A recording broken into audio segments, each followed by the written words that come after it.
अस्सलाम वालेकुम my YouTube family, welcome back to my channel. I hope आप सब ठीक होंगे। मैं भी बिल्कुल ठीक हूँ अल्हम्दुलिल्लाह। तो आज का व्लॉग मेरे बाकी व्लॉग से थोड़ा सा हटके है, थोड़ा सा डिफरेंट है। आज मैं आपके साथ कोई रेसिपी नहीं शेयर करूँगी। आज मैं आपके साथ कटिंग और स्टिचिंग शेयर करूँगी एक ट्राउज़र की। ये ट्राउज़र मैं अपनी बेटी का स्टिच कर रही थी, तो मैंने सोचा आपके साथ भी इसको शेयर करते हैं। तो इसके लिए मैंने एक फ़ैब्रिक ले लिया है, ये लिलन फैब्रिक है और बहुत सॉफ्ट और कंफर्टेबल होता है। और ये ड्रेस जो है, ये प्रिंट मेरी बेटी ने खुद सिलेक्ट किया था अपने लिए। तो बस ये फुल सूट है और मैं सबसे पहले इसका ट्राउज़र शेयर करूँगी आपके साथ, और नेक्स्ट वीडियो में आपके साथ इसका फ़्रॉक शेयर करूँगी जो मैंने अपनी बेटी के लिए स्टिच किया था। तो इस फैब्रिक को मैंने श्रिंक कर लिया था, और कटिंग करने से पहले मैं हमेशा फैब्रिक को प्रेस कर लेती हूँ ताकि तमाम रिंकल्स जो है वो इसमें से निकल जाए और हमारी कटिंग बहुत अच्छी सी हो। यहाँ पे मैंने सबसे पहले ट्राउज़र की लेंथ ले ली है, जो कि मैंने 36.5 इंचज़ ली है, और ट्राउज़र की जो वेड्थ है वो मैंने 15 इंचज़ तक रखी है। ये almost small to medium size ready होगा। जितनी भी आपने लेंथ रखनी होती है अपने ट्राउज़र की, उससे 5 इंचज़ का मार्जिन आप दे के रखते हैं, जो कि पाइंचे से और ऊपर लास्टिक से जो है वो फोल्ड हो जाता है, और फिर आपकी जो एग्जैक्ट लेंथ है वो निकल आती है। अच्छा, यहाँ पे ये मैंने डबल साइडेड फोल्ड करके रख लिया है फैब्रिक को, यानी ये 4 साइड्स हैं। जो ओपन साइड है वो मैंने अपनी तरफ रखी है, और जो फैब्रिक की क्लोज साइड है वो मैंने ऑपोजिट साइड पे रखी है। अब इसको मैं 2 इंचज़ के गैप के साथ जो है वो हटा के रख लूँगी। जो फ्रंट का 2 पार्ट्स का जो पीस आपको नज़र आ रहा है ना, ये आप देख सकते हैं, इसको मैं 2 इंचज़ के गैप के साथ अलग से रख लूँगी, क्योंकि हमेशा हमारे ट्राउज़र की जो फ्रंट साइड होती है वो 2 इंचज़ का उसमें गैप होता है, वो फ़र्क होती है, छोटी होती है, और जो बैक साइड होती है वो हमेशा 2 इंचज़ ज़्यादा होती है।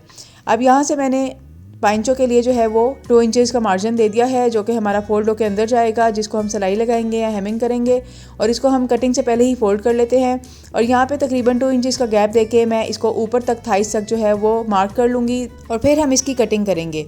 अब हम यहाँ से आसन का साइज़ ले लेते हैं। आसन का साइज़ मैं 16 इंचज़ रख रही हूँ, जो हमने ऊपर लेंथ से लेकर नीचे तक रखना है, और उसके बाद 2 इंचज़ का मार्जिन देना है, और हमने एक बॉक्स रेडी कर लेना है। आप देख सकते हैं कि इस तरीके से एक बॉक्स रेडी हो जाएगा। जो फ्रंट का पार्ट है, ऊपर वाला जो आपने फ्रंट साइड रखी है, उसके बाद हम 1 इंचज़ का यहाँ से एक लाइन लगाएंगे और इसको हल्का सा कर्व दे देंगे। अब मुझे पाइंचा जो है वो 6.5 इंचज़ रेडी रखना है, इसलिए मैं इसका निशान जो है वो 7.5 तक लगा रही हूँ, क्योंकि 1 इंच का हमने सिलाई का मार्जिन भी रखना है, और इसको हम आसन के निशान तक जो है वो ज्वाइन कर देंगे। आप देख सकते हैं कि मैंने इसको किस तरीके से ज्वाइन किया है, हल्के से कर्व के साथ मैंने आसन तक इसको ज्वाइन किया है। अब यहाँ से मैंने आपको 3 मेजरमेंट्स दी हैं, एक आसन की, एक पाइंचे से आसन की, और एक साइड की थाइस की। अब मैं इसकी कटिंग कर लेती हूँ। अच्छा, जो साइड की कटिंग जो मैं अभी कर रही हूँ, इसको आपने हल्का सा कर्व दे के करनी है। इस कर्व की वजह से आपके जो ट्राउज़र की फिटिंग है वो बहुत ही अच्छी आती है, पहना हुआ ट्राउज़र आपका बहुत ही अच्छा लगता है। जो फ्रंट का पार्ट था, इसको आपने इलास्टिक के लिए 2 इंचज़ के मेजरमेंट के साथ जो है वो कट कर लेना है, और इस बात का आपने खास ख्याल रखना है कि ये जो कटिंग मैं कर रही हूँ अभी आपको नज़र आ रही है, ये मैं सिर्फ फ्रंट के पार्ट की कर रही हूँ। जो नीचे के 2 पीसेज हैं बैक के, इसकी मैंने इस चीज़ की कटिंग नहीं की है। अब इस तरीके से मैं इसकी कटिंग कर लूँगी, और यहाँ से मैं इसके आसन की भी कटिंग कर लूँगी। हल्का सा राउंड दे के मैं इसको नीचे तक ले जाऊँगी। अभी हमने बैक साइड को बिल्कुल भी नहीं छेड़ा, बैक साइड की हमने कोई भी कटिंग नहीं की है।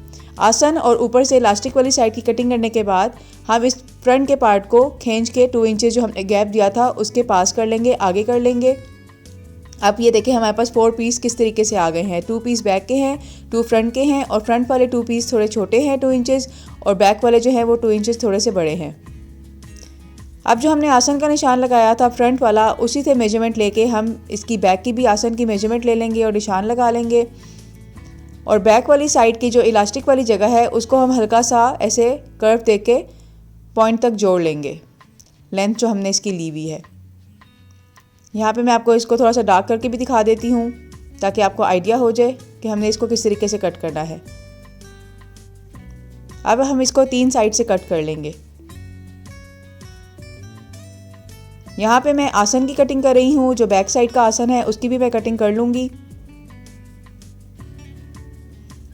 और अब मैं इकट्ठे 4 पीसीस की जो है वो आसन से पांचे तक की भी कटिंग कर लूँगी। ख्याल रखिएगा कि आपने 1 इंच का मार्जिन लाजमी देना है, जो कि हमारा सिलाई में जाएगा। अब मैं इस तरीके से हल्की सी ऊपर से इलास्टिक वाली साइड की भी कटिंग कर लूँगी। अब ये हमारे ट्राउज़र की कटिंग कंप्लीट हो गई है। ये 4 पार्ट्स हमारे पास आ गए हैं फ्रंट और बैक के। आई होप आपको यहाँ तक के तमाम स्टेप्स जो है वो ईजिली समझ आ गए हों। चले जी, अब हम इसको फोल्ड कर लेते हैं और यहाँ से हमारा पाइंचों का कपड़ा जॉइन था, इसको भी मैं कटिंग करके अलहदा कर लेती हूँ। इस तरीके से 4 पीसेस जो है वो हमारे पास आ जाएंगे। कटिंग हमारी कंप्लीट हो गई है। अब हम इसकी स्टिचिंग की तरफ आते हैं। सबसे पहले हम इसके आसन को जोड़ेंगे। जो फ्रंट के 2 पार्ट्स हैं उसके आसन को और फिर बैक के 2 पार्ट्स हैं उसके आसन को हम इकट्ठे जोड़ लेंगे और सिलाई मार लेंगे। ये देखें, हमने दोनों पीसेस को जोड़ लिया है।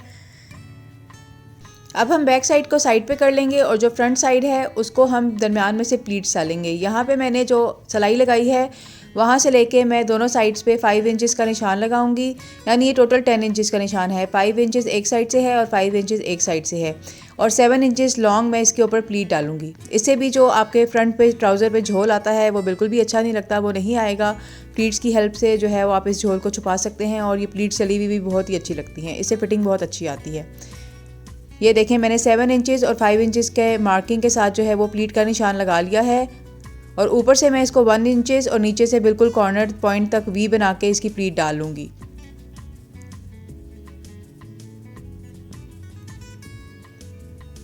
आई होप आपको यहाँ तक के तमाम स्टेप्स जो हैं वो समझ आ रहे होंगे। अगर आपको कोई भी क्वेश्चन पूछना है, कोई भी बात पूछनी है तो आप मुझसे इजीली कमेंट सेक्शन में पूछ सकते हैं। मैं पूरी कोशिश करूँगी कि आपके हर तरह के सवाल का पूरा आंसर करूँ।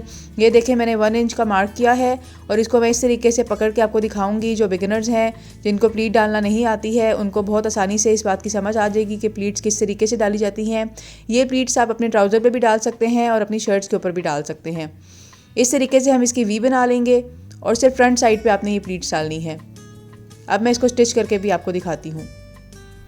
आप भी जब भी ट्राउज़र की स्टिचिंग करें हमेशा ये प्लीट्स डाला करें। जब हम रेडीमेड ट्राउज़र्स लेते हैं तो वो उनकी फिटिंग बहुत ज़्यादा अच्छी आती है और बिल्कुल भी फ्रंट पे झोल नहीं आता, क्योंकि उन ट्राउज़र्स के ऊपर भी जो है वो प्लीट्स चली होती हैं तो वो बहुत ही अच्छी लुक आती है। अब यहाँ पर मैंने प्लीट्स डालनी है दोनों साइड्स के ऊपर और अब मैं इस ट्राउज़र को साइड से भी ज्वाइन कर लूँगी। ये देखें, मैंने साइड्स की भी सिलाइयाँ लगा ली हैं। अब ये पूरे 1 पीस ट्राउज़र जो है वो हमारा इकट्ठा हो गया है और अब मैं इसके जो इलास्टिक वाली जगह है उसकी भी सिलाई कर लूँगी।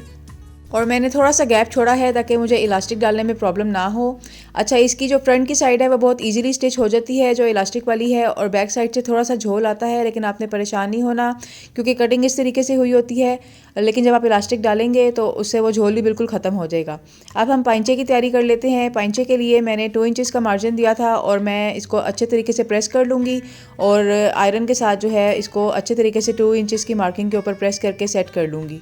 आप चाहें तो इसको सिलाई लगा लें या चाहें तो इसकी हेमिंग कर लें। मुझे हेमिंग करना अच्छा लगता है इसलिए मैं इसकी हेमिंग करती हूँ। अब हमने पाइंचों को रेडी कर लिया है। अब मैं इसको दरमियान वाली जो इसकी नाली होती है उसकी स्टिचिंग का आपको बताऊँगी और आपने पाइंचों को किस तरीके से स्टिच करना है कि इसके अंदर जो थोड़े थोड़े से धागे निकले होते हैं और एक फिनिशिंग लुक आती है वो किस तरीके से आती है। आपने इस तरीके से दोनों साइड्स को इकट्ठा कर लेना है। अब हमने 6.5 इंचेस के ऊपर मार्क कर लेना है क्योंकि हमने इसका पाइंचा 6.5 इंचेस मार्क किया हुआ था। अब हम ऊपर नीचे इन दोनों पीसेस को रखेंगे जो हमने फोल्ड किए हुए थे पाइंचे के, बिल्कुल बराबर आपने रखने हैं। और जो इसकी बैक साइड है अभी मैं आपको दिखाऊंगी, उसको आपने फ्रंट साइड के ऊपर ओवरलैप कर देना है, ऊपर की तरफ ले आना है और इसको आपने 6.5 इंचेस के ऊपर जो है वो सिलाई लगा लेनी है। इससे क्या होगा कि यहाँ से आपका पाइंचा बहुत नीट बनेगा। वो जो धागे निकले हुए नज़र आते हैं या चोंचे निकली हुई नज़र आती हैं वो बिल्कुल भी नज़र नहीं आएंगी। ये देखें, बगैर किसी झोल के कितना अच्छा हमारा ये पाइंचा रेडी हो गया है, बिल्कुल परफेक्ट। मैं आपको रख के दिखाती हूँ। ये देखें, कोई भी इसके अंदर झोल नहीं है। हालांकि ये लिलन फैब्रिक है जिसको ज़रा थोड़ा स्टिच करना और सेट करना थोड़ा सा डिफ़िकल्ट होता है, लेकिन ये कि बहुत ही अच्छा ये स्टिच हो गया है। और ये देखें इसकी शेप कितनी प्यारी आई है। मैं आपको इसको रख के दिखाती हूँ। ये जो हमने इसकी कर्व कटिंग की थी साइड से, उसकी वजह से इसकी शेप कितनी प्यारी आई है, बिल्कुल परफेक्ट आई है। और कोशिश किया करें कि जो भी आपका आसन का साइज़ है बिल्कुल परफेक्ट उतना ही रखें, क्योंकि अगर आप आसन ही बड़ा रखेंगे ना उससे भी आपके ट्राउज़र की बिल्कुल भी अच्छी फिटिंग नहीं आती है और उससे खिंच पड़ती है आपको चलते हुए, और दरमियान में से आपका पाइंचा जो है वो उठा हुआ आता है। इस तरीके से हम दरमियान की नाली को भी स्टिच कर लेंगे। अब हम इसके जो हमने इलास्टिक का होल रखा हुआ था उसमें इलास्टिक भी डाल लेते हैं और जो इलास्टिक की फ्रंट वाली साइड है उसके ऊपर मैंने स्टिच सिलाई नहीं लगाई थी और जो बैक वाली साइड है उसके ऊपर मैंने सिलाई लगाई थी, आपको नज़र आ रही होगी। और फ्रंट साइड हमेशा ट्राउज़र की शॉर्ट होती है, बैक साइड थोड़ी सी बड़ी होती है। और ये देखें, बहुत ज़बरदस्त सा हमारा ट्राउज़र जो है वो रेडी हो गया है। आई होप मेरी ये वीडियो आपके लिए बहुत ज़्यादा हेल्पफुल हो, आपको बहुत अच्छी लगी हो और आपको तमाम स्टेप्स जो हैं वो इजीली समझ आ गए हों। मिलती हूँ आपके साथ एक नई वीडियो में, इसके साथ के फ़्रॉक की स्टिचिंग और कटिंग के साथ। तब तक के लिए अल्लाह हाफिज़।